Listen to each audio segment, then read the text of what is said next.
కల్వకుర్తిలో తెలంగాణ రాష్ట్ర academy for skill and knowledge CEO Sunkireddy Raghavender Reddy media సమావేశం నిర్వహించారు. సుంకిరెడ్డి రాఘవేందర్ రెడ్డి మాట్లాడుతూ కల్వకుర్తిలో మార్చి 25న జాబ్ మేళా నిర్వహించి నియోజకవర్గంలో 5,000 మంది యువతీ యువకులకు ఉద్యోగాలు కల్పిస్తామని 50 కంపెనీల ప్రతినిధులు పాల్గొని యువతీ యువకులకు ఉద్యోగాలు కల్పిస్తున్నట్లు సుంకిరెడ్డి తెలిపారు.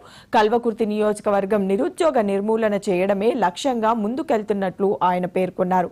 ఆసక్తిగల నిరుద్యోగ యువతీ యువకులు జాబ్ మేళాను సద్వినియోగం చేసుకోవాలని ఈ సందర్భంగా ఆయన కోరారు.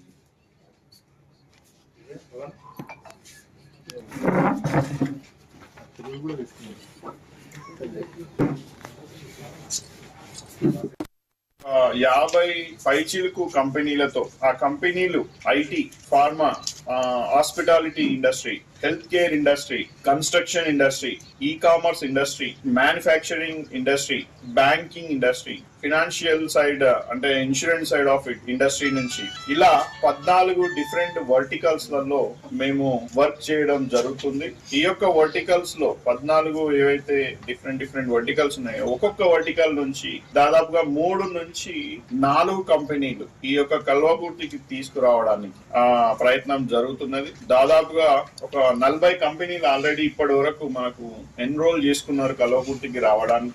కంపెనీస్ తో పాటు ఈ యొక్క ఐటీ కంపెనీస్ లో వెండర్స్ పనిచేస్తారు. వాటికి రిక్రూట్మెంట్ చేయడానికి వారు కూడా వస్తున్నారు ఈ యొక్క మార్చి 25 నాడు.